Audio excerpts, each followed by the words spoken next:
अस्सलाम वालेकुम दोस्तों, आप देख रहे हैं मेरा YouTube channel Rizwan Bukhari vlogs. आज के व्लॉग में मैं आपको बताऊंगा प्राइम मिनिस्टर यूथ स्कीम के बारे में।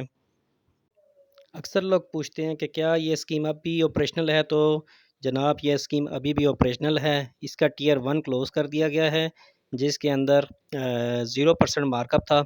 टीयर 2 और टीयर 3 जो है वो इस वक्त ऑपरेशनल है, जिसमें टीयर 2 के अंदर एसएमई लोन्स और टीयर 3 के अंदर लोकल मैन्युफैक्चर्ड जो व्हीकल्स हैं वो फाइनेंस की जाती हैं। जैसा कि आपको मालूम है कि ज़्यादातर जो स्कीम्स हैं वो बैंक ऑफ पंजाब के थ्रू ही चलती हैं, तो मैं अभी यहाँ पे हम ओपन कर लेते हैं बैंक ऑफ पंजाब की वेबसाइट। आप देख सकते हैं इसकी हमने वेबसाइट ओपन कर ली है, और यहाँ पे इसके हेडर के ऊपर ही आप देख सकते हैं कि यहाँ पे ये पंजाब रोज़गार स्कीम, रोशन इक्विटी स्कीम, सोनी धरती स्कीम और ये पंजाब यूथ लोन स्कीम का मोनोग्राम बना हुआ है। हम इस पे क्लिक कर देंगे तो ये नेक्स्ट इसके अंदर हमारे पास इसकी तमाम टर्म एंड कंडीशन हमारे सामने आ जाएंगी। तो आप इसमें देख सकते हैं, इसमें क्लियरली लिखा हुआ है कि हमने जो वो इसका प्राइम मिनिस्टर जो यूथ पोर्टल है उसी के ऊपर जाके हमने ये लोन अप्लाई करना है। इसकी कुछ एलिजिबिलिटी क्राइटेरिया इसमें मेंशन है, जो कि मैं आपको बता देता हूँ। जैसा कि जो सिटीज़न्स हैं 21 साल से लेकर 45 साल तक वो इसमें अप्लाई कर सकते हैं, और इसमें आईटी सेक्टर को इन्होंने ज़्यादा इसमें लिमिट प्रोवाइड की थी। और इसके साथ साथ इसके अंदर आप देख सकते हैं लोन साइज़ के अंदर इसमें मेंशन किया गया है कि टीयर 2 के अंदर 0.5 मिलियन से लेके 1.5 मिलियन तक एसएमई फाइनेंस की जा सकती है। इसके साथ साथ 1.5 मिलियन से 7.5 मिलियन तक टीयर 3 के अंदर फाइनेंसिंग हो सकती है, जिसके अंदर लोकल मैन्युफैक्चर्ड कार जो हैं या गाड़ियाँ जो सॉरी इसमें आपकी आ जाती हैं, पिकअप्स वगैरह आती हैं, वो इसमें शामिल हैं, वो फाइनेंस की जाती हैं। इसी तरह लोन टाइप इसमें ये आ गया कि जो मैंने आपको पहले बता दिया है कि up to 65% total finance limit can be availed for civil works. और इसके साथ साथ ये जो है एग्रीकल्चर के लोन के अंदर भी सेम क्राइटेरिया ही है। अच्छा, इसमें आ जाता है लोन का टेन्योर कितना होगा, तो ये 8 साल तक का टेन्योर के लिए ये लोन दिया जाता है। और इसमें अंदर जो इक्विटी होगी टीयर 2 के अंदर वो 90 और 10 है। मतलब ये है कि अगर आपका बिजनेस है तो उसमें 10% आपका होगा और 90% बैंक फाइनेंस करेगा। और टीयर 3 में 80-20 है, मतलब 80% बैंक देगा और 20% आपने फाइनेंस उसमें इक्विटी अपनी शामिल करनी है। इसमें टीयर 2 के अंदर 5% मार्कअप है और टीयर 3 के अंदर 7% मार्कअप है।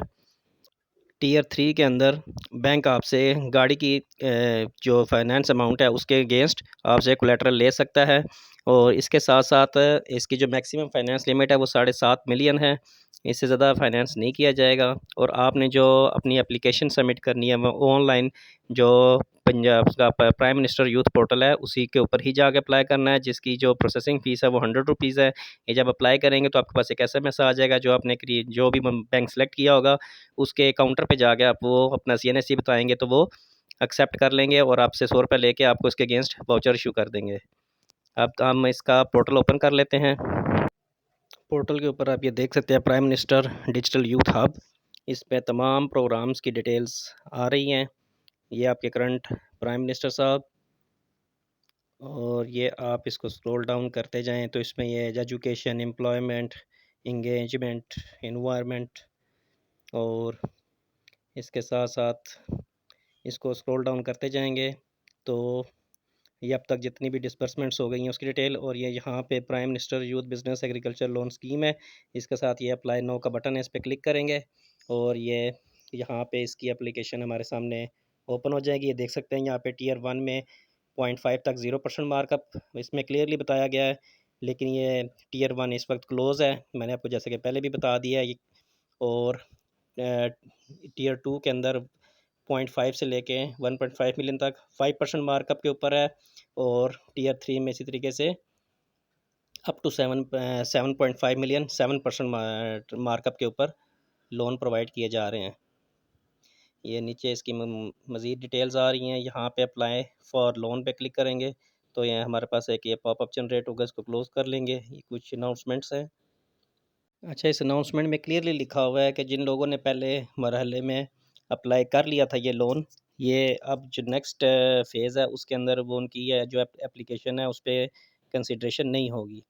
तो मेरे पास अक्सर लोग विज़िट करते हैं, तो मैं उनको भी यही बताता हूँ कि इस वक्त क्योंकि निगरान सेटअप है, इस टाइम पे अगर आप एप्लीकेशन सबमिट करते हैं और उस पर वर्किंग नहीं हो पाती, क्योंकि जो निगरान सेटअप है वो उन्होंने लिमिटेड लोन फैसिलिटीज़ जो हैं वो प्रोवाइड कर रहे हैं, क्योंकि उनके पास लिमिटेड इख्तियारात हैं।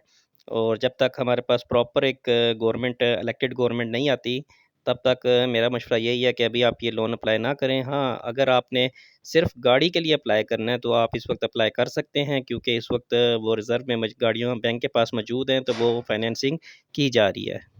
पोर्टल पे तमाम ज़रूरी रिक्वायरमेंट्स के बारे में लिखा गया है कि जो भी कॉलम जिनके साथ स्टैरिक लगा है वो मस्ट हैं, उनको फिल करना ज़रूरी है। एप्लीकेशन स्टार्ट करने से पहले आपके पास आपका CNIC आपके पास होना चाहिए, वो इंटर करेंगे। उसकी डेट ऑफ इशुएंस, मुतलका टियर जिसमें आप अप्लाई करना चाहते हैं, और इसको इंटर करके यहाँ से आप अपनी जो एप्लीकेशन है उसको प्रोसेस कर सकते हैं। एप्लीकेशन को फ़िल करने के लिए तमाम ज़रूरी हदायत यहाँ पे दी गई हैं। आप देख, ये तमाम के तमाम डॉक्यूमेंट्स आपके पास सॉफ्ट कॉपी में clear and visible PDF form के अंदर आपके पास मौजूद होने चाहिए, जिसके अंदर आपकी जो है पासपोर्ट साइज़ एक फ़ोटोग्राफ, आपके CNIC की फ्रंट साइड, बैक साइड, आपके तमाम एजुकेशन डॉक्यूमेंट्स, आपकी तमाम आपके लाइसेंसेस, आपकी registration certificates, NTN number, NTN आपके होना चाहिए।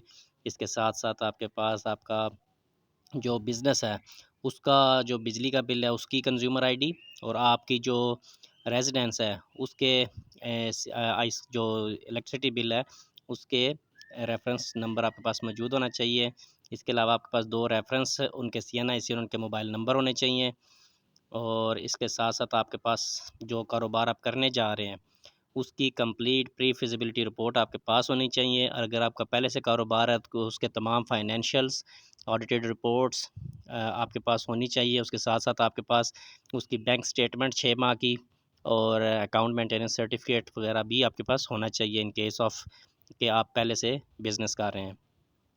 और अगर आप गाड़ी लेना चाह रहे हैं तो उसके लिए आपके पास प्री फिजिबिलिटी प्लान होना चाहिए, जिसके अंदर आप उसमें ये चीज़ मेंशन करेंगे कि आप जो गाड़ी बोलान गाड़ी जो आप लेना चाह रहे हैं बैंक से, वो आप किस पर्पज़ के लिए यूज़ करेंगे। ज़्यादातर लोग इसको शिफ्ट के कारोबार के लिए यूज़ करते हैं, जिसमें वो pick and drop service provide करते हैं। बोलान और सुजुकी रावी टियर 3 के अंदर 7% मार्कअप पे प्रोवाइड की जा रही है। तो आप अपनी एक छोटी सी प्री फिजिबिलिटी रिपोर्ट बना लीजिएगा कि आप गाड़ी जो है वो अपने किस पर्पज़ के लिए इस्तेमाल करेंगे। तो ये तमाम के तमाम इन्फॉर्मेशन आपके जो मैंने बताई है, ये सब की सब आपके पास सॉफ्ट कॉपी के अंदर और रीडेबल PDF फ़ाइल के अंदर आपके पास मौजूद होनी चाहिए। और ये तमाम चीज़ें आप अपनी एप्लीकेशन के साथ अटैचमेंट के कॉलम के अंदर जाके अटैच करेंगे। तो ये चीज़ आपने इस चीज़ का आपने लाजमी ख्याल रखना है कि आपकी तमाम इन्फॉर्मेशन आपके पास सॉफ्ट कॉपी के अंदर PDF फॉर्म के अंदर मुकम्मल इन्फॉर्मेशन आपके पास मौजूद हो।